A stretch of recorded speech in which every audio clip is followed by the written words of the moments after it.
चल। पुलिस का अत्याचार या फिर विधायक का अत्याचार। राजस्थान में सचिवालय के बाहर बीजेपी के प्रत्याशी और सवाईमाधोपुर से और सांसद डॉक्टर किरोड़ी लाल मीणा इन घायलों को लेकर खड़े हैं। देखिए किस तरह से किसी के हाथ टूटे हैं, किसी के पांव टूटे हैं, किसी के बदन पर अभी भी खून के निशान हैं। ये पुलिस ने पीटा है सिर्फ इसलिए कि एक विधायक को इन्होंने गाड़ी रोककर पूछा था कि हमारे मसलों का क्या हुआ जो आपने वादा किया था। और उसके बाद कहा जा रहा है कि वहां के एडिशनल एसपी है हिमांशु शर्मा, जो पहले भी इस तरह की चीजों के लिए कुख्यात रहे हैं, उन्होंने इन सारे बच्चों को सवाईमाधोपुर से ले जाकर और दौसा में पीटा है, कूटा है और रात भर थाने पर प्रदर्शन करने के बाद डॉक्टर किरोड़ी लाल मीणा यहां पर निर्वाचन आयोग के बाहर आए हैं। इन सबसे बात करेंगे करके पहले बात कर लेते हैं डॉक्टर किरोड़ी लाल मीणा से। अत्याचार की पराकाष्ठा है ये तो। पराकाष्ठा से भी बड़ा कोई शब्द है तो उससे भी भयंकर ये दृश्य है। आप पाओगे कि सिंपल बात इतनी सी है कि ये अबरार मलाना है, ये सब इसके मित्र हैं। गांव में जब अबरार दानिश अबरार जा रहे थे वहाँ से तो उन्होंने इनकी समस्या के लिए बात करना चाहा, उन्होंने बात नहीं की तो लोकतांत्रिक तरीके से जो प्रदर्शन होता है, नारे लगाए, गाड़ी के सामने खड़े हो गए, एक काला रसा रुमाल लहरा दिया, उससे वो बड़क बिदक गए। बहुत ज्यादा था नहीं कुछ, हमने भी देखा था वीडियो। तो हिंसक प्रदर्शन नहीं था और वहाँ कोई पथराव भी नहीं किया। पता नहीं कहाँ जाके अपना गाड़ी का शीशा तोड़ दिया और उसको इतना एग्जिजरेट किया जो उनकी डिजायर पर जो अफसर लगे वहाँ, Himanshu Sharma additional SP, DYSP Deepak Singhal और मलाना डूंगर के मिस्टर खटाना जो सीआई हैं, वो जो वैसे कहते हैं वैसे करते हैं। ऐसी ऐसी घटनाएं हैं जिनसे वो बदला लेना चाहते हैं अपने दानिश अबरार। तो थाने पे पुलिस पीटती है और पीटते हुए का वीडियो दानिश अबरार को दिखाती है। जब उनको संतुष्टि होती है कि हाँ सही किया, फिर उनको फार्म हाउस पे बुलाया जाता है। ऐसे दर्जनों मामले हैं जो वहाँ करते हैं। अब इसमें इनको फिर पुलिस आई और ये क्यूएसटी कराई गई दानिश अबरार की तरफ से कि जो अबरार मलाना है वो अवैध हथियारों के साथ जा रहा है, जबकि कोई ऐसी बात निकली नहीं। पुलिस ने इनकी गाड़ी को चेक कर लिया, डीडवाना थाना क्षेत्र लालसोट में, कुछ भी नहीं मिला और ये कोई ऑफेंस भी नहीं करके आए। जब तक उनकी एफआईआर भी दर्ज नहीं हुई थी मलाना डूंगर में। आज किया है एफआईआर। हाँ, जो हुई भी है वो बिलेबल ऑफेंस है। तो पुलिस को क्या आवश्यकता पड़ गई, जो मलाना डूंगर की पुलिस इनको पकड़ के ले गई और लालसोट की पुलिस, मलाना डूंगर की पुलिस ने मिलके कमरे में बंद करके इनको बेरहमी से मारा है। लात, घूसे, मुक्के, बट जो भी होता है। पानी मांगा तो पानी नहीं दिया, पेशाब करना चाहा तो पेशाब नहीं कराया। और हमारे कार्यकर्ता लालसोट के जब इनसे मिलने गए तो उनको कहा ये बीजेपी के दलाल आ गए, साले हम देखेंगे तुम्हारा राज कैसे आता है। मेरे नाम से गाली दी, लेकिन मैं उनको उजागर नहीं करना चाहता। और अगर तुमने कांग्रेस को वोट नहीं दिया तो जेल में सड़ा देंगे, ये लिख के चुनाव आयोग को दे के आए हैं। बड़ी मुश्किल से आप गाड़ी रोक कर इनको छुड़ाया है कहा जा रहा है। मैं सवाईमाधोपुर से भागा और मैंने थानेदार को कहा आप पीटो मत, कोई बात है तो उनको ले जाओ, 151 में पाबंद कर लो और नॉन बेलेबल ऑफेंस से तो गिरफ्तार कर लो, पर पिटाई मत करो। खैर मैं भागता आया और मैंने थाना नांगल रजावतान के पास थानेदार लालसोट की गाड़ी को रोक के इनके हालचाल पूछे। सब ज़्यादातर के कपड़े खुले हुए थे, लहूलुहान थे, इनके फ्रैक्चर था। तो मैंने उतार के नांगल रजावतान थाने से ही एसपी दौसा को फ़ोन किया, एसपी सवाईमाधोपुर को किया कि ये अत्याचार चल नहीं सकता, ऐसे निष्पक्ष चुनाव आप करा नहीं सकते। फिर जब उन्होंने नहीं सुनी ज़्यादा तो मैंने डीजी से बात की। अंत में मैंने मुख्य निर्वाचन अधिकारी से बात की और मैं वहाँ बैठ गया कुर्सी लगा के। मुख्य निर्वाचन अधिकारी के निर्देश से वहाँ एफआईआर दर्ज हुई। आज सुबह इनकी एमएलसी हुई है और मैं मांग करना चाहता हूँ उनके खिलाफ तो कार्रवाई नहीं कराई मेडिकल। सुबह मेडिकल हुआ है, रात को नहीं किया। सुबह मेडिकल हुआ है, रात को एफआईआर दर्ज हो गई थी। मेरा इसमें जो बड़ी मांग वो ये है कि जो एमएलएज की डिजायर से जहाँ जहाँ ये एसएचओ, डीवाईएसपी, एसडीओ लेवल के अधिकारी मिले हैं, मैंने मुख्य निर्वाचन अधिकारी को कहा है उन डिजायरों को सीएमओ से मंगवाएं और उनको दाएं बाएं करें, वरना वो निष्पक्ष चुनाव नहीं कराएंगे। जो एमएलएज ने जिनकी जहाँ पोस्टिंग करा रखी है वो उनके हिसाब से काम करेंगे और शांतिपूर्ण मतदान नहीं होगा, व्यवधान होगा, बूथ कैप्चर होंगे, झगड़े होंगे, फायरिंग होगी। ऐसी स्थिति नहीं होनी चाहिए। तो मैंने उनको कहा है, उन्होंने मेरे को ये आश्वस्त किया है, मेरे सामने आईजी साहब से बात किए, डीजी साहब से बात किए कि मैं इसको गंभीर मानता हूँ, थाने में इस ढंग से निर्दोष लोगों की पिटाई नहीं होनी चाहिए, इसकी जांच कराएंगे और इसमें कार्रवाई करेंगे। अब बने रहिए कि इनसे बातचीत करते हैं। क्या नाम है आपका? अबरार। अबरार, क्या घटना क्या हुई थी उस वक्त? ये सब कल मेरे गांव मलाना चौक के अंदर दानिश अबरार जाए हुए थे। तो साहब मैं उनको मेरी मांग जो मेरी मांग थी, उन सभी मेरी मांगों को लेकर मैं उनसे सवाल जवाब करना चाह रहा था। मैं मेरे गाँव वालों के साथ में मेरे गाँव वालों के साथ में और मेरे जो भी साथी थे उन सभी के साथ में मैं वहाँ पे जब उन्हें गाड़ी आई तो मैंने गाड़ी को रोका, उनसे मैंने सवाल जवाब किए। तो मैंने कहा साहब आप ही गाड़ी से एक बार बाहर आइए, जो मेरा जमीन का मुद्दा है, जो मेरे गांव की जो बिजली पानी की जो समस्या है, उन सभी समस्या को लेकर मैं आपसे बात करना चाह रहा हूं।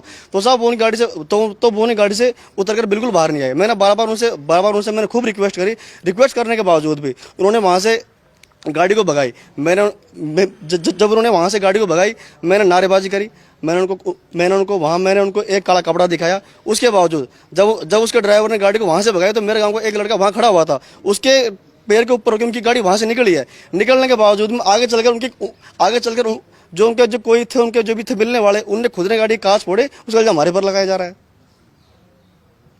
आप भी थे उसमें? आपको कहाँ से पुलिस ने उठाया? साथ में उठाए थे। कहाँ से? लालसोट से। क्या कर ले गए? पकड़ के ले गए थे, पीट के। और ये सब जो कपड़े वहीं फटे हैं, हाथ भी वहीं टूटे हैं, पुलिस की पिटाई में टूटे हैं। पुलिस ने क्या किया आप लोगों के साथ? ये तो भाग गया था साहब मैं तो वहां से निकल गया था। उसके बाद में ये तो साथ में थे। हाँ, तो मैं वहां से निकल गया था।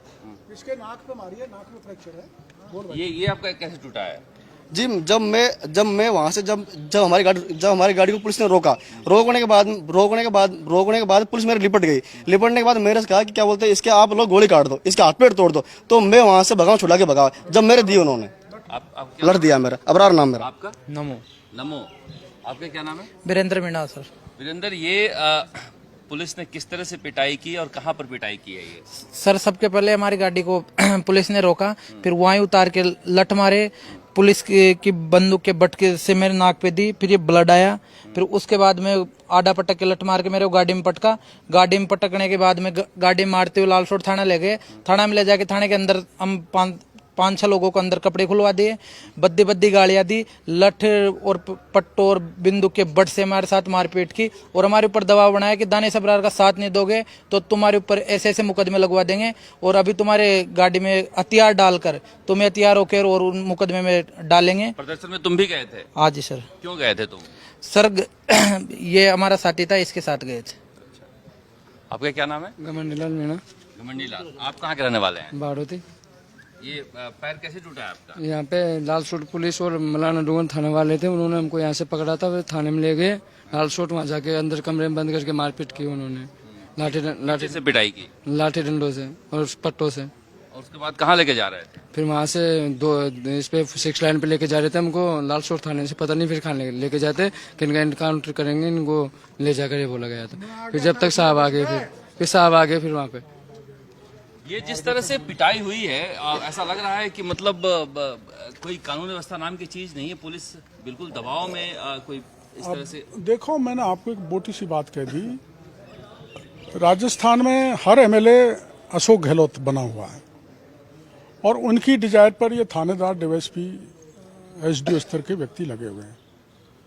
वो चाहते हैं जो कार्रवाई अब भी आचार संहिता लगने के बाद करते हैं। इसका सबसे बड़ा उदाहरण है ये मलाना चौड़ के बच्चों के अबरार और सब के साथ मारपीट करना, बर्बरता से थाने में मारना पीटना, कोई सवाल ही नहीं था। एक क्वेस्ट ही की गई कि इनके पास अवैध हथियार, इनकी गाड़ी देख ली, कोई अवैध हथियार नहीं निकला, तो इनको फिर थाने ले जाने की क्या जरूरत थी। फिर एक दूसरी क्वेस्ट हुई, डॉक्टर केवड़ीलाल आ रहे हैं, इनको छुड़ाएंगे।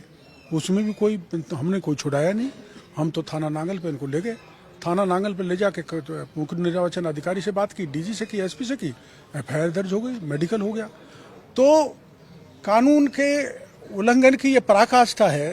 तो मैं तो सहमा हुआ हूँ, डरा हुआ हूँ कि निष्पक्ष चुनाव और शांतिपूर्ण तरीके से कैसा होगा। इसलिए मैंने मुख्य निर्वाचन अधिकारी जी को कहा है कि जो डिजायर पर अधिकारी कर्मचारी लगे हुए हैं, चुनाव आयोग इनको दाएं बाएं करे, वरना निष्पक्ष और शांतिपूर्ण मतदान। फेसबुक लाइव किया और अपने आप को विक्टिम बताया कि देखिए केवड़ीलाल मीणा उनके कहने का मतलब किरोड़ीलाल मीणा के आने की वजह से क्या स्थिति हो रही थी यहाँ? मैं तो प्रचार में गया ही नहीं अभी तक, वहाँ घुसा ही नहीं। और ये रूटीन में अपने गांव गए थे, जब उन्होंने वीडियो पे ये कहा कि मेरे लोग हैं, तो मेरे तो कोई मेरा लोग नहीं होता, जिसके साथ अत्याचार होता है उसके साथ मैं खड़ा हो जाता हूँ।